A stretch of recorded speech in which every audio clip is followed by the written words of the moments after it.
Hello and welcome to this week's video on international relations theory. So this week we'll be looking at the realist paradigm on IR. Now realism is arguably the oldest theory of IR. Its intellectual roots go back centuries, in fact thousands of years. But nonetheless, realism remains one of the most important and influential perspectives on international relations, even in the present day. We'll start off by just taking a look at a summary of some of the key points of realism, just kind of an outline and overview of some of those key points. So first of all, realists focus primarily on states. In fact, pretty much exclusively on states. Realism is what we call a state-centric paradigm. It starts from the assumption that states, sovereign states, are the only actors of any real consequence in the international system. And realism is a theory of power and competition for power among sovereign states. Realists believe that the strongest states can and will use their strength to dominate the weaker states. And ultimately, morality, ethics, even international law won't ultimately prevent the strong from doing as they please. The only thing that a strong state fears is another strong state. So, because of the fact of anarchy, because there is no authority above and beyond that of the nation state, each state can be expected to act selfishly and to pursue its own interests. And because, from a realist perspective, international politics is a struggle for power among states, each state can be expected to try to increase its own strength, its own power, relative to the others. So it's perpetual competition for power among states, and because each state is pursuing self-interest and power, conflict between them is inevitable. And again, the existence of international organisations such as the UN make no real difference to this in practical terms from a realist perspective. Now, it's a little bit of a pessimistic view of the world, but realists would argue that they are not being pessimistic, they are being realistic. That's why they call themselves realists. They are arguing that they are seeing the world as it really is. How true is that? Well, looking around the world, I think we can all find certainly examples of this type of behaviour among states, and particularly the powerful states. So if we look, for example, at the United States and its invasion of Iraq in 2003, assisted by the UK, of course. Now, that invasion was arguably in contravention of international law, of international norms. The US and the UK went to the UN Security Council to try to secure a resolution to authorise the use of force against Iraq. That resolution was not forthcoming because it was vetoed by Russia and China. But the United States, assisted by the UK, essentially just went ahead and invaded Iraq anyway. Why? Because they could. They had the power to do that. The US was the hegemonic world power, arguably still is, and had the power to do that, even though critics from many quarters criticised this action as illegal under international law.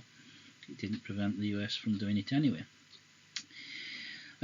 More recent example, of course, Russia's actions in Ukraine. So here we have another example of a sovereign state being invaded, of norms being violated, norms against aggression, which are sort of fundamental to the UN Charter, being violated.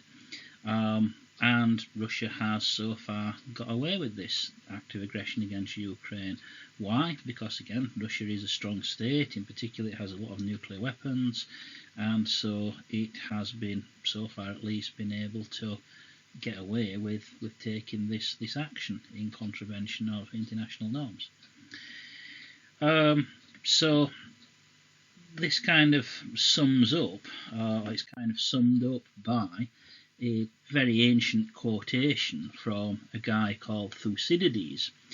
Now, Thucydides was an ancient Greek philosopher and historian. He lived almost 2,500 years ago. And he made the statement that the strong do what they can, while the weak suffer what they must. And again, what he means by that is that the strong do what they like because they're able to.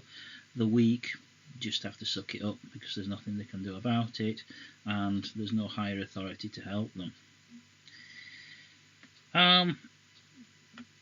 Now, of course, Thucydides, again, lived almost 2,500 years ago, and you might think, well, you know, what does a work from so long ago have to tell us about the present day? What's the relevance of that to present-day international politics? But as Thucydides himself said, his work was intended to stand for all time, and realists would argue that it does. One of the characteristics of realism is that it doesn't really see much possibility of change, of progress, away from power politics and towards a more peaceful world. Realists would argue that the world today is still essentially the same as in Thucydides' time, in that it was a struggle for power then and still is today. Conflict was endemic then and still is today. Realists don't see any possibility of progressing beyond that. So Thucydides' work was called The History of the Peloponnesian War, and it described a conflict which took place in ancient Greece. The primary protagonists of the war were basically two rival alliances, one led by Athens, the other led by Sparta. If you know anything about ancient Greek history, you'll know that Greece at that time was not a single united political entity. There wasn't a single kind of Greek state. There was a common Greek culture, and there was a common Greek language. But in terms of political organisation, each city and town was effectively an independent state in its own right.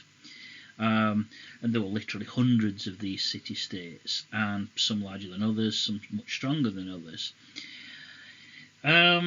And they traded with each other, they sometimes fought each other. But over time, Athens became the strongest of these city-states, and eventually a situation emerged where Athens was really starting to dominate the other city-states, building an empire in actual fact.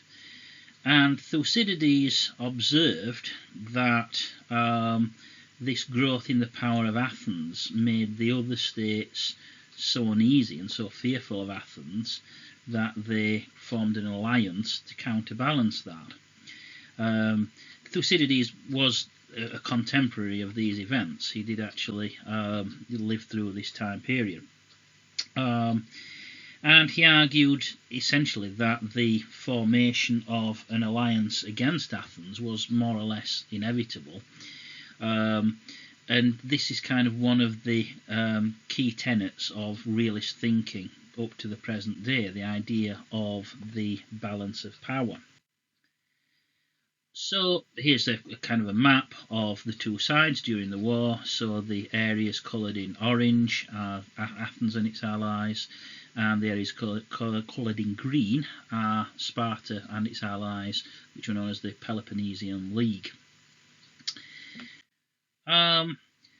So again, Thucydides' History of the Peloponnesian War is still seen today as a classic text, laying out some of the fundamentals of the philosophy that we know today as realism. Now, whether it is an accurate account of historical events, as with any ancient source, I think we have to be a bit cautious in making that assumption. And in fact, historians believe that at least parts of it are embellished, not actually an accurate account in detail of real events. The outlines are no doubt correct, but a lot of the details are probably exaggerated or fabricated in some cases.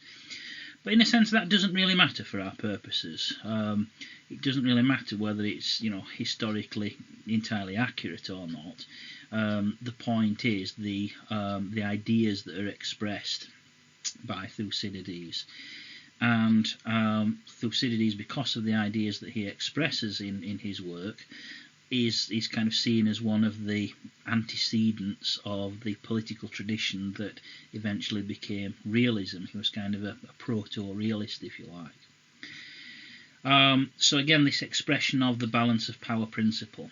Realists believe that if one state or one alliance becomes so powerful that it is able to dominate others, then it will automatically be seen as a threat by other states, regardless of its actual actions, even if the big power hasn't actually carried out any acts of aggression.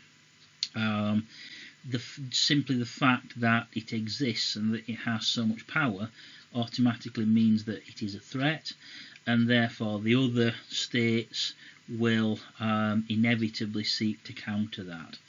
And they can do that in two ways. First of all, they can do it by trying to increase their own military strength. But again, no matter how hard they work at that, maybe they're never going to be as strong as the great power. But the other thing that they can do is to form an alliance. If they kind of come together, club together if you like, strength in numbers, collectively they may be strong enough to resist the great power. So this idea that balances naturally form, balances of power naturally form, that's an idea expressed by Thucydides, and it's an idea that has continued to be a central plank in realism up to the present day. Now, one of the most important passages in the history of the Peloponnesian War concerns what's called the Melian dialogue, which is centred around an incident between the forces of Athens and the island of Melos. So Melos was one of the Greek independent sort of city-states. It was an island state in actual fact, and the Melians had decided to be neutral in the war between Athens and Sparta. They basically said, this is not our fight, this has nothing to do with us, we're just going to stay out of it, we're going to stay neutral. And so that worked out okay for a while, and then one day the Melians noticed the Athenian fleet coming over the horizon. So they thought, this looks like trouble. We don't like the look of this. Let's get back behind the city walls and close the gates. And so they did this, and the Athenian fleet landed. The ships pulled up onto the beach. The soldiers disembarked, and large numbers of Athenian soldiers came up the beach and came up to the walls of the city.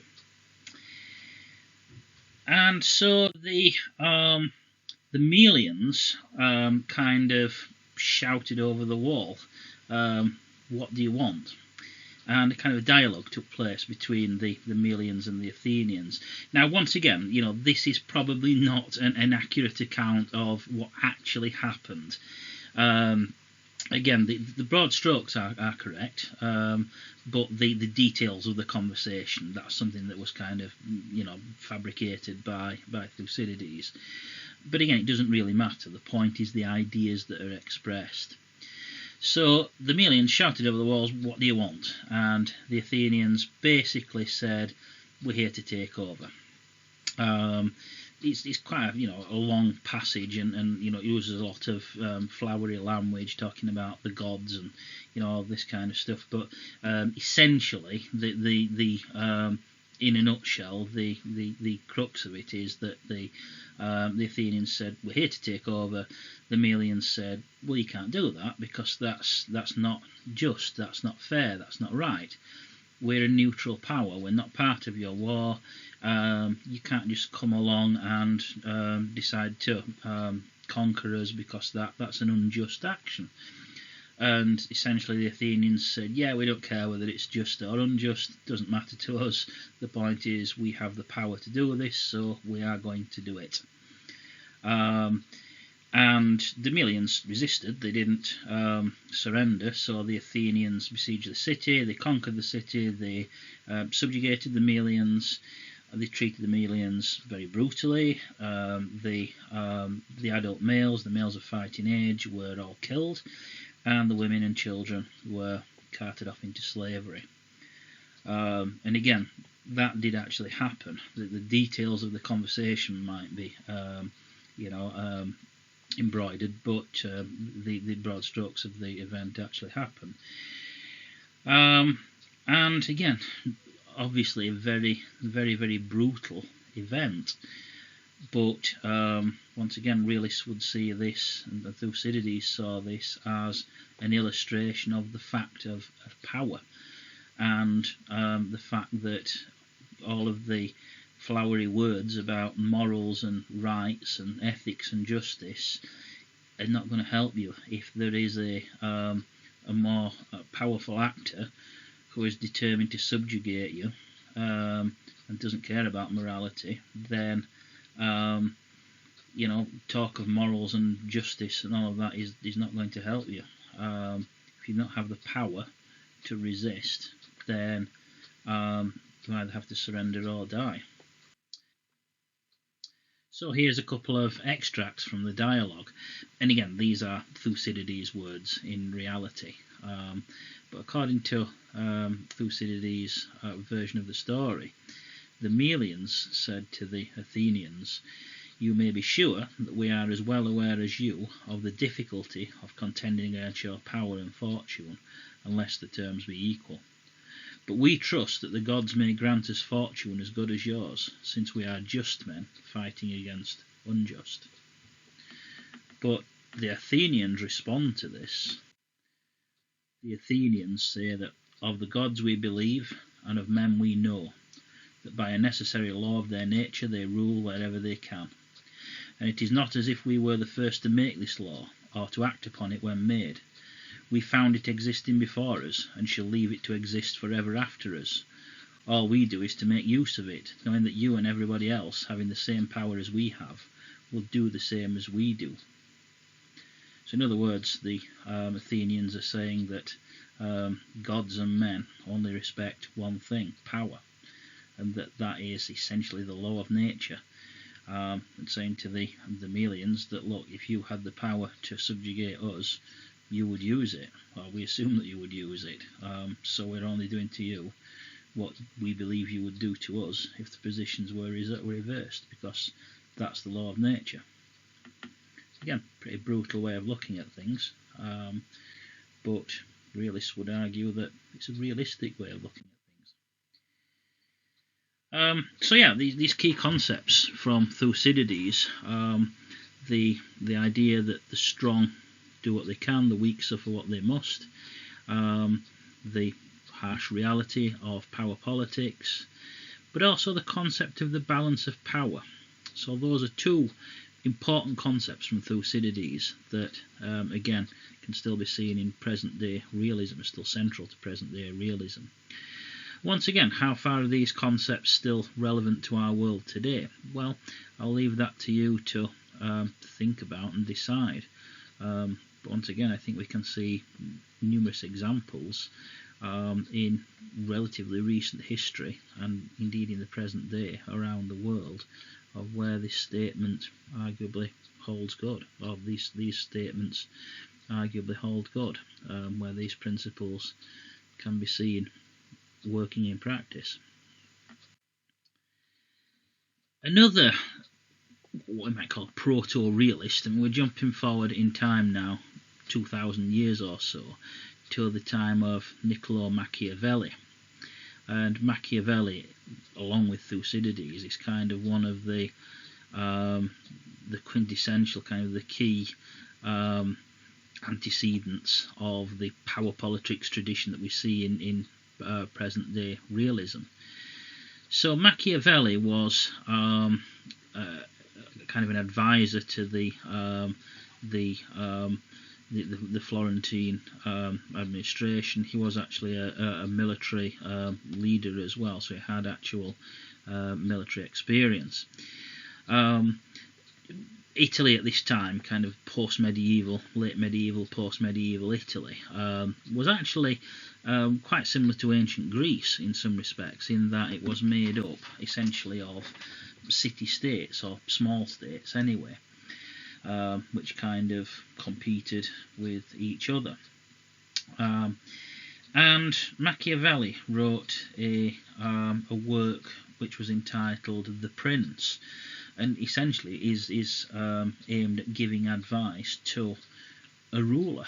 And Machiavelli's advice to a ruler, to a leader, is that you have to be aware of and act according to the fact of power politics. Because if you don't, then you're not going to be a ruler for very long. So essentially you have to be ruthless, and you have to play the power politics game ruthlessly if you want to be a successful leader, if you want to remain a leader at all. So from Machiavelli's perspective, and again this is echoed in later realism, the central objective of statecraft is to protect the state. The primary concern, the first order of business of any ruler, is to protect the state. And this means that the kind of morality that might guide our actions as individuals in private life can't be a consideration for the ruler in their public role. They can't really worry too much about that kind of morality. They have to focus on power, and that means amassing strength, and also cultivating a reputation for strength as well.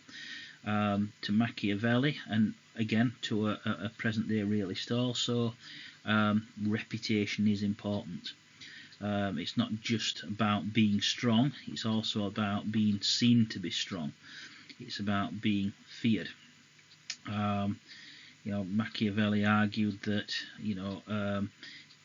ideally a ruler would be both loved and feared, but if you can't be both loved and feared, it's better to be feared. And Machiavelli emphasized that the ruler, the leader, would need to have two key characteristics: the idea of the fox and the lion. So the lion obviously represents strength and power, but the fox also represents cunning and deception as well. And a leader must be ready to use both of these, and certainly ready to use force as and when required, without sentiment and without being sort of hamstrung by considerations of morality. Again, pretty brutal stuff, and that's essentially what the term Machiavellian means. It means clever machinations, but which are intended to bring about a particular result, using whatever means are available, whatever means are necessary, being ruthless. That's the idea of Machiavellianism. Brutal, but again, from a realist perspective, a realist would argue necessary. Then we come to Thomas Hobbes, who lived in the 17th century. Again, Hobbes wasn't particularly an international sort of focused philosopher, but nonetheless some of the ideas that he was a political philosopher, some of the concepts that he produced, once again, are echoed in the later realist tradition. And particularly, Hobbes talked about the importance of the state and the consequences of anarchy, which, as we shall see, are central to realism.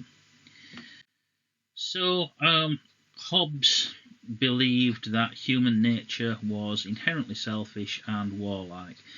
From Hobbes' perspective, from what we might call a Hobbesian perspective, humans are essentially selfish, self-interested, self-serving, will look after their own interests, and will use force to further their own interests. And so because of this, left to their own devices, life would be a war of all against all. Humans would fight and kill each other, and the strongest would dominate over the others, and life would be nasty, brutish and short, as Hobbes put it. Now, of course, in reality, as individual people, we don't live in a state of anarchy, because we have a state, and because the state exists, because there is an authority which will prevent us from killing each other. There is a police force, there is a criminal justice system, etc. And so we have rule of law within a state. We don't have this situation of anarchy, so we're not all fighting and killing each other all the time. But at the international level, of course, there is no higher authority. So the individual actors at international level are not individual people, not individual citizens, but rather states. But states, just like individual citizens, are selfish, self-interested, self-serving, warlike, and all the rest. And because there is no world government, no world police, no authority to prevent states from doing what they like, then this struggle of all against all, this competition for power, is inevitable at the international level from a Hobbesian perspective. And again, that really underpins the way that realists see the world. So now let's move forward in time to the 20th century and to realism as an academic theory proper. So realism didn't actually become an academic theory until international relations itself became recognised as an academic discipline. Although realism is, of course, based on these much older traditions, these much older political principles that have been around for many centuries, it didn't actually become an academic theory until, again, post-1919, when international relations emerged as a scholarly discipline in its own right. But from that time onwards, from the 1920s through to certainly the latter part of the 20th century, realism became one of the two dominant paradigms within IR, and the debate between realism and liberalism largely defined international relations for most of that period. So again, there were kind of a great many realist scholars, and still are. But one of the most influential of them, one of the most important of them, was Hans Morgenthau. So we'll just look at a couple of kind of key realist thinkers of the 20th and 21st centuries. Hans Morgenthau is a colossus in the world of international relations theory. And he is basically, he is the kind of quintessential, what we call a classical realist. So we still refer to him as a classical realist, although he's, kind of relatively modern compared to the likes of Thucydides or Machiavelli. Nonetheless, his version of realism is referred to as classical realism, to distinguish it from the later neo-realism, which I'll talk about in a short while. So Morgenthau kind of took, he wasn't the first to do this, because again there were other realist scholars before him, but he was kind of one of the most important people in taking the realist tradition, the kind of principles of realism that have been around for a long time, and kind of turning those into a fully articulated academic theory. He set out the key principles upon which realism as a scholarly paradigm was founded. So Morgenthau's sort of seminal work is called Politics Among Nations. It's a huge sort of thick volume of a book. It's a very impressive work. But probably one of the most important parts of this book are Morgenthau's 6 principles of political realism. And these are one of his kind of big contributions to realist theory. So Morgenthau set out these 6 principles. So starting with number 1, political realism believes that politics, like society in general, is governed by objective laws that have their roots in human nature. So that's important. Morgenthau, like Hobbes before him, he is saying that ultimately political behaviour is rooted in human nature. And just like Hobbes, Morgenthau saw human nature as being essentially selfish, self-interested, self-serving, prone towards conflict.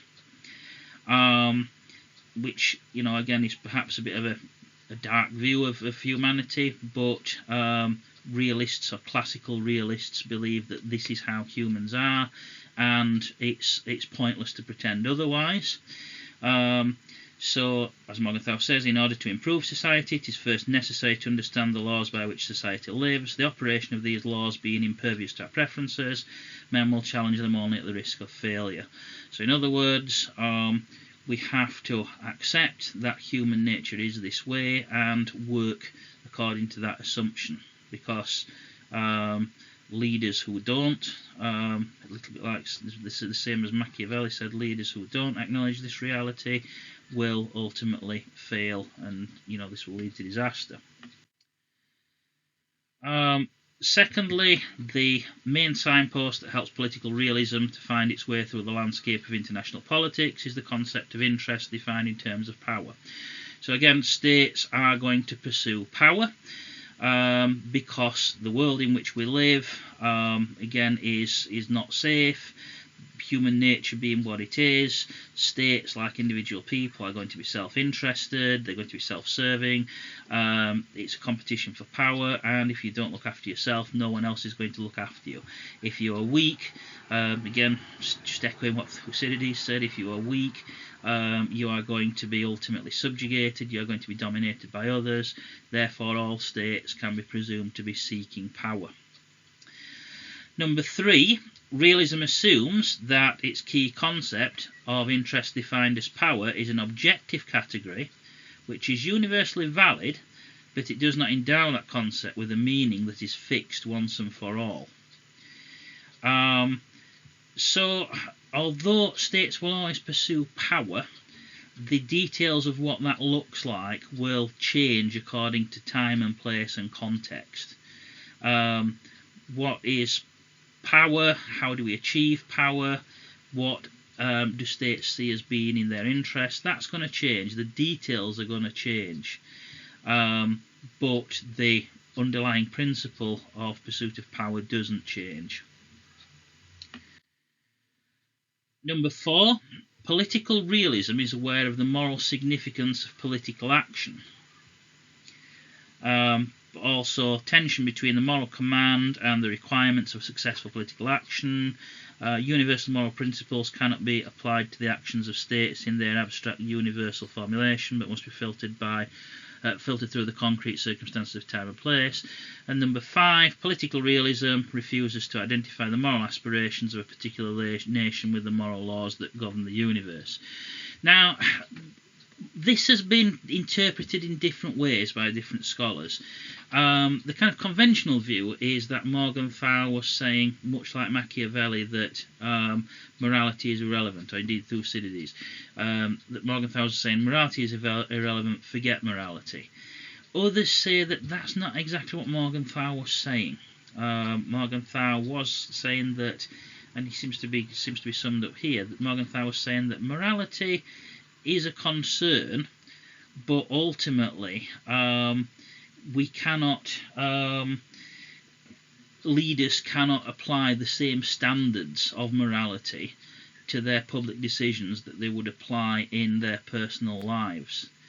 Ultimately, the the circumstances of time and place, and ultimately considerations of power, mean that there are certain constraints on moral choices. We can't just act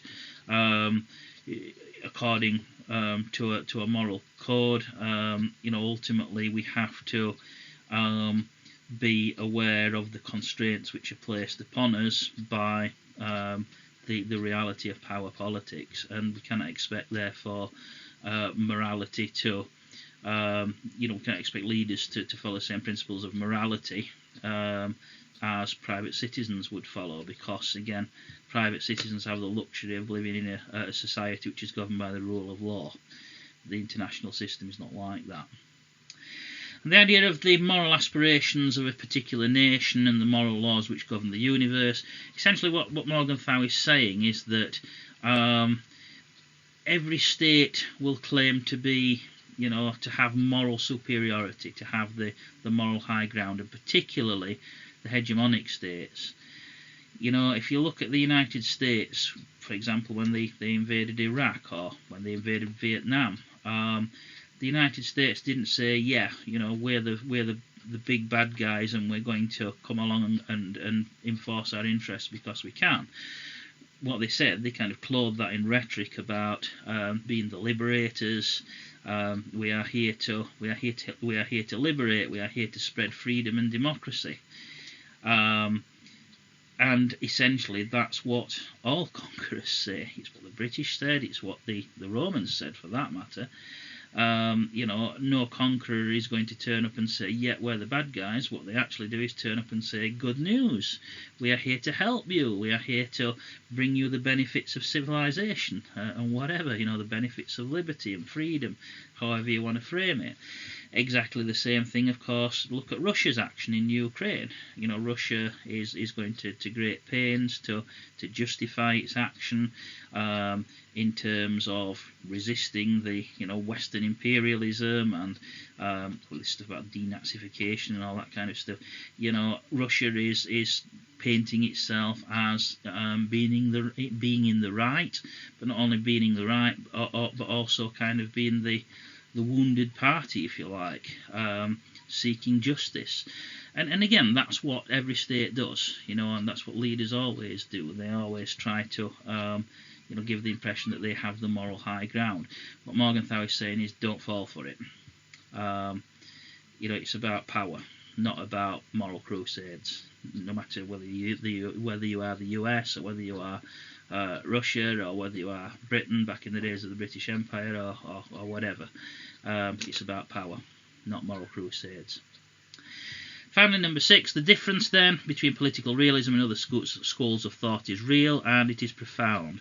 However much the theory of political realism may be misunderstood and misinterpreted, there is no gainsaying its distinctive intellectual and moral attitude. The economist asks, how does this policy affect the wealth of a society or a segment of it? The lawyer asks, is this policy in accord with the rule of law? The moralist asks, is this policy in accord with moral principles? And the political realist asks, how does this policy affect the power of the nation? So again, we are not moralists on a moral crusade. We're not lawyers, particularly looking to uphold the rule of law. We're not even economists, particularly, except insofar as economics intersects with power. A political realist, according to Morgenthau, is concerned with one thing only, power. And a leader who follows realist principles will judge every decision in that light. Every decision is made through the lens of, how does this affect the power of the nation? Does this advance our power interests? And if it doesn't, it's not a good policy. So that's Morgenthau, that's classical realism, and still influential. But then, a bit later on in the 20th century, we had the rise of what is known as structural realism, also known as neo-realism, and perhaps it's more often called neo-realism. And the founder of the neo-realist paradigm was this guy, Kenneth Waltz. He's dead now. He died about a decade or so ago, maybe a bit more. But Waltz is known as the father of Neo-Realism. And he essentially created a new version of realism, which said a lot of the same things as classical realism, but coming from a slightly different starting point. So Neo-Realism, the rise of Neo-Realism is associated with the rise of what we call the positivist approach in the social sciences. So this is not just limited just to international relations, but it's kind of a phenomenon which was seen across the social sciences from kind of the mid-20th century onwards. So the early realists kind of followed the historical inquiry kind of method of building theory.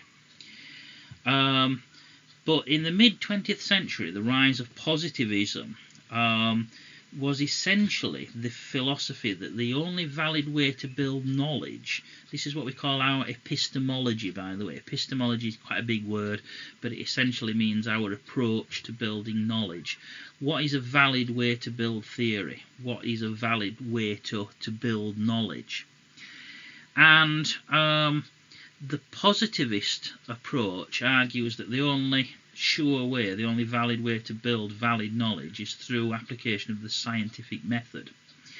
So application of logic, application of reason, the not kind of experimental method, because obviously you can't carry out an experimental nuclear war, but what you can do is observe trends in international politics and use that evidence to test hypotheses, essentially. So the application of the scientific method to the building of international relations theory, that's positivism.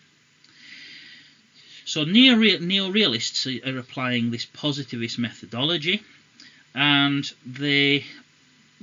for that reason they rejected the human nature basis for theory, which was kind of Morgenthau's starting point.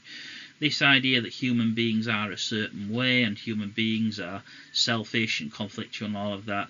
The neo-realists like Waltz, they threw that out because they didn't see this as being what they called scientific. They didn't see this as a scientifically valid way to build theory. So what is a scientific way of building international relations theory? Well, again, to Waltz, it was about kind of using logic and reason and working out the logical rules which govern the game. So Waltz's starting point, two starting points. One was the assumption of anarchy. So again, there is no authority above that of nation states. We know that already. So the international system is in a state of anarchy. Secondly, Waltz assumed rational actors. He assumed that the states were rational actors, that they would make logical, rational choices. So what is the rational choice? Well, under conditions of anarchy, Waltz reasoned that the rational approach is to not trust anyone. It is not rational to trust, it is rational to assume that other states, and particularly powerful states, are a threat. Why? Because you don't know. If they have the power to hurt you, then you have to assume that they could use that power. They may not, but you have to assume that they could use that power. So you have to view everyone as a potential enemy, and you have to act accordingly. And Waltz saw this as the basic underlying principle that governed state behaviour. So again, this leads to kind of the same place as classical realism, an agreement that states are self-interested and prone to conflict, but rather than this being something to do with human nature, Waltz just reasoned that the logic of anarchy, the fact that states are rational actors making rational choices, the logic of anarchy inevitably leads to power politics. So again, neo-realism also called structural realism, and again this is based on the idea that because of anarchy, because of the fact of logic leading to power politics. This produces a system structure, an international system structure, which is based entirely on the distribution of power.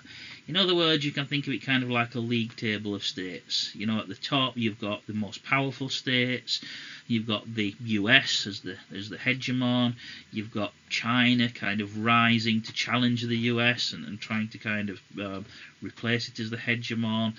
A little bit lower down the scale, you've got states which are still powerful, particularly in military terms, in nuclear weapons terms in particular, such as Russia. You've got states again a little bit lower down the order, but still somewhat significant, like the UK or France. You've got major regional powers like India or Brazil, for example. You know, these are the heavyweights. These are the big hitters, if you like. And the strongest states are going to try to stay on top and maybe challenge the hegemon for hegemony. The states lower down the hierarchy, again, first of all, they're going to try to move up they're going to try to survive, and they're going to try to move up the hierarchy if they can. But it may be that there's no realistic prospect of doing that. That they're never going to be a great power. So what they can be expected to do is to ally themselves with one or the other of the great powers. The smaller states are going to join one of the major powers. Again, it's this balance of power principle. So neorealism very much recognises the balance of power, which once again goes all the way back to Thucydides, but again based on this idea of logic and the system structure. So ultimately, Waltz argues that a state's behaviour and state's policy choices can always be explained ultimately in terms of the state's position in the international power structure. So it's a deliberate choice to ignore what Waltz called unit level factors. So Waltz says don't focus on the ideology or the personality of leaders or other domestic political factors. Waltz called that reductionist. He said that to really understand the international system, you have to look at the system level, not at the individual states. It's what we call the billiard ball model or the black box model. Each state is assumed to be, they are different in power, but in all other respects they are the same. They're all going to follow the same logic according to, the rational choices under conditions of anarchy, and everything else we can ignore it, essentially.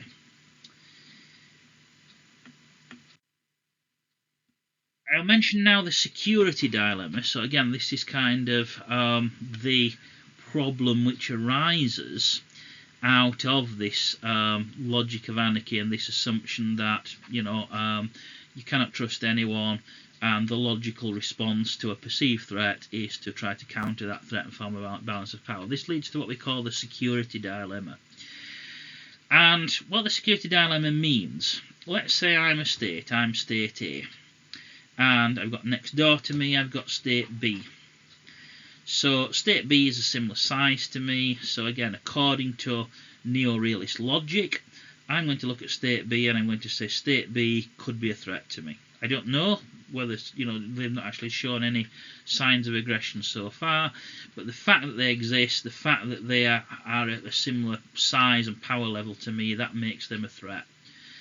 So what do I do? Well, according to neo-realist logic, what I need to do is increase my own strength, increase my own power, because that's the only way I can be sure that state B is not going to attack me. So I build up my army, I build up my air force or my navy, I build nuclear weapons, I do everything I can to increase my own power. So, the aim being that I become so powerful that I can say, right, I'm now safe, state B can't possibly attack me and wouldn't dare to attack me because I'm far too strong. The problem is that state B is going to look at what I'm doing, and state B is going to feel threatened by me. State B is going to say that state A next door is building up this massive military and all of these weapons, and clearly that's a huge threat to me, so I've got to counter that. So I need to build up my military, build up my weapons. And of course I see this, and then I become more afraid of State B. I say, yeah, I was right all along. State B is creating all these weapons. They're becoming a bigger threat. I've got to keep building more and more weapons so that I can stay ahead of them. And of course they're looking at me and saying the same thing. So we're into this arms race. So the arms race, of course, means that obviously we're spending more and more resources on building up our military and building up our strength. But not only that, we're increasingly afraid of each other. We're creating these conditions of paranoia. We're creating these conditions of tension where, we're becoming more and more frightened of each other. And it's exactly under those conditions that miscalculations can lead to escalation. And under those conditions, war becomes more likely. I mean, again, we can look at the Cold War.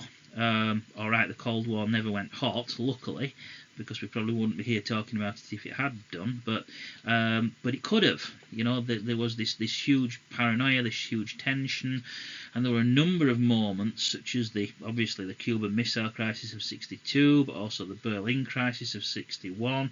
Prior to that, there were a few other incidents where it could have kicked off.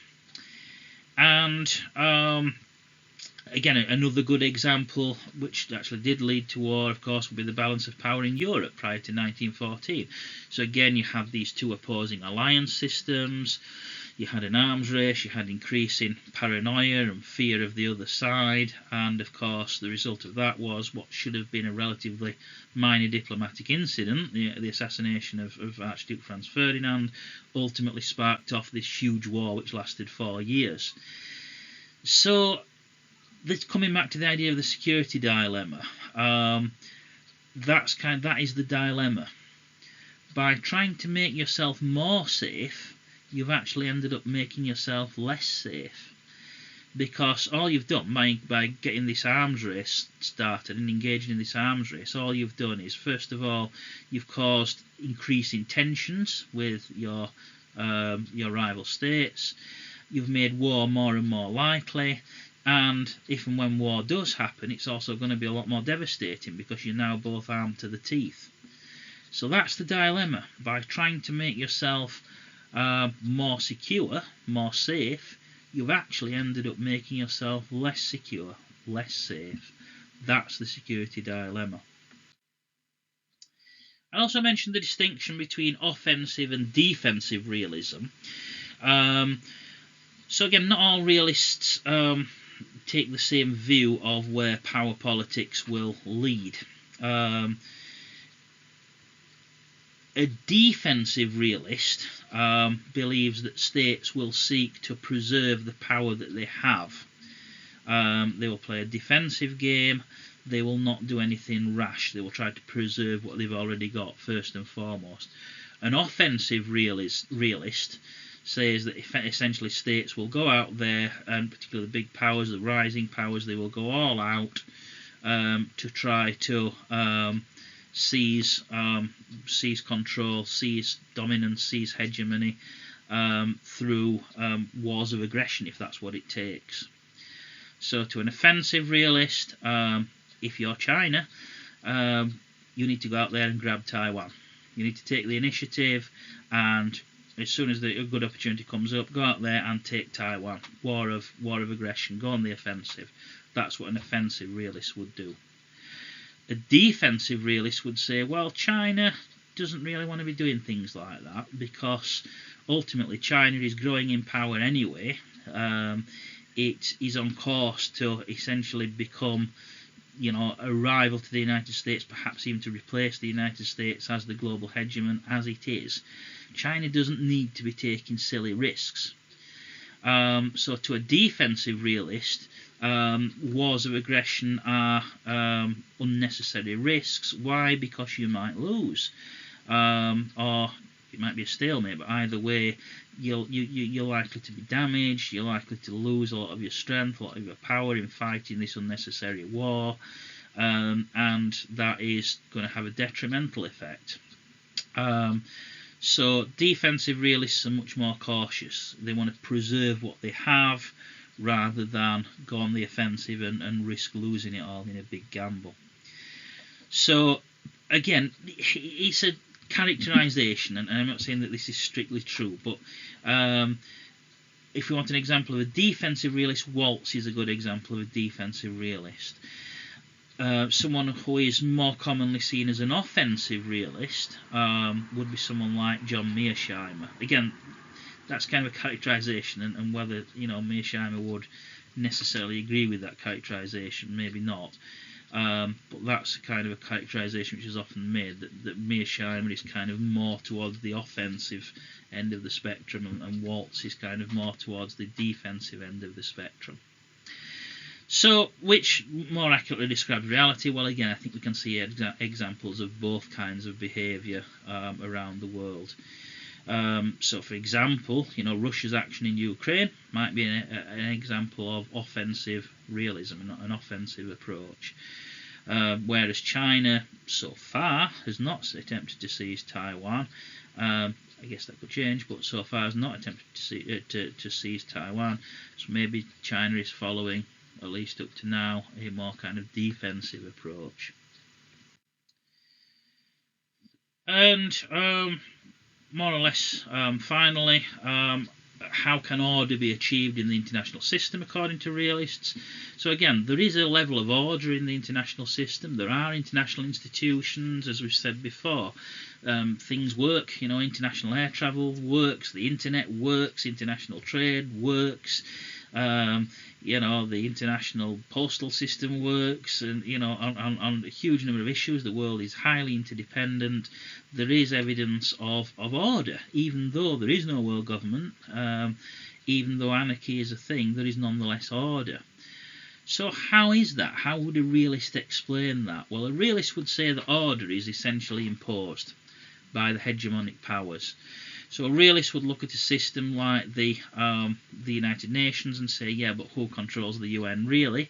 Look at the Security Council, the big powers with the power of veto, the Permanent Five. They're the guys really in charge. If we look at aspects of the international system, like, for example, the IMF or the World Bank, the international monetary and financial system, the realists would say that those institutions were essentially created by the US, and to a lesser extent it's the other sort of wealthy Western nations. They created those institutions, and those institutions ultimately serve the interests of US capitalism. So hegemonic powers like the US are in a position to create institutions, to create order, which they will do. They will use those institutions essentially as vehicles to advance their own interests. So it's another form of power politics, essentially. So is realism a useful theory? Well, I think that it tells us some valid things about the realities of power. I don't think that we can or should ignore the realities of power politics in the world. Realism also has, and Waltz makes this point in his sort of seminal work, Theory of International Politics, realism has the advantage of being simple and parsimonious. It's easy to understand, it doesn't overcomplicate things, and Waltz makes this exact point, that yes, a theory isn't going to explain every little detail. That's not the purpose of theory. As Waltz says, if a theory covered every aspect of reality, then it would just be a description of reality, and as such it would lose its analytical power. The whole point of a theory is to simplify reality, to simplify reality down to its main elements, to make it easier to understand, and that's what realism claims to do. And again, I think realism does explain at least some aspects of the world system, some important aspects of the world system. If we look at history, recent history as well as history further back, we can see a lot of evidence to support the realist view of the world. Power politics is a thing, has been a thing for centuries, still is today. We've only got to look at the news and we can see that. So realism certainly tells us useful things about the international system. But I would also argue that realism is not the full story by a long way. Realism tells us some useful things, but there are a lot of things that realism doesn't handle very well. Arguably, realism is too state-centric. it focuses on sovereign states, and yes, sovereign states are important, very important, and relations between them are very important. But as we've seen, they're not the only actors on the world stage. And the assumption that nation states are a permanent fixture of the international system, maybe that's a mistake. We'll talk more about that when we get onto constructivism. But we shouldn't assume that we will always live under the same political system as today, and that the Westphalian nation state will always be the main unit of political organisation in the world. Realism doesn't really account for the possibility that might change. Again, realism ignores what we call unit level factors. Things like ideology, things like religion, things like personalities of leaders, things like internal party political power struggles within states. All of that is ignored by realism, and again, quite deliberately. Waltz quite deliberately says, ignore that stuff. That's overcomplicating things. Forget the unit level. But the unit level matters a lot. We know that the unit level matters a lot. I mean, for example, the Iraq War of 2003. If Al Gore, instead of George W. Bush, had won the US election and had been president at that time, after 9/11, would a Gore administration have invaded Iraq in 2003? I tend to think not. Obviously it's impossible to prove, but I tend to think that if Al Gore had been president rather than George H.W. Bush, that decision might not have been taken. So personalities are important. Personalities do matter. Ideology matters. Beliefs matter. And realism doesn't handle these things very well. And ultimately, as I've already said, it ignores the possibility for change in the international system, and I think that is a weakness of realism. So realism is useful up to a point. It tells us some important things, but it isn't the whole story. Okay, so what do you think? Do you have any opinions on this? Do you have any questions? I'm happy to talk further. If you have any questions, just post those in the comments section, and I'll certainly get back to you on those. Or if you have any comments or views, again, feel free to post those in the comments section below. Comments are always very welcome. So that's it for this week, and we'll be moving on next week to look at the liberal paradigm on international relations theory, which again is kind of the other half of the realist liberal debate, which kind of defined IR for a long time throughout most of the 20th century. Thanks very much for watching, and I'll see you on the next video.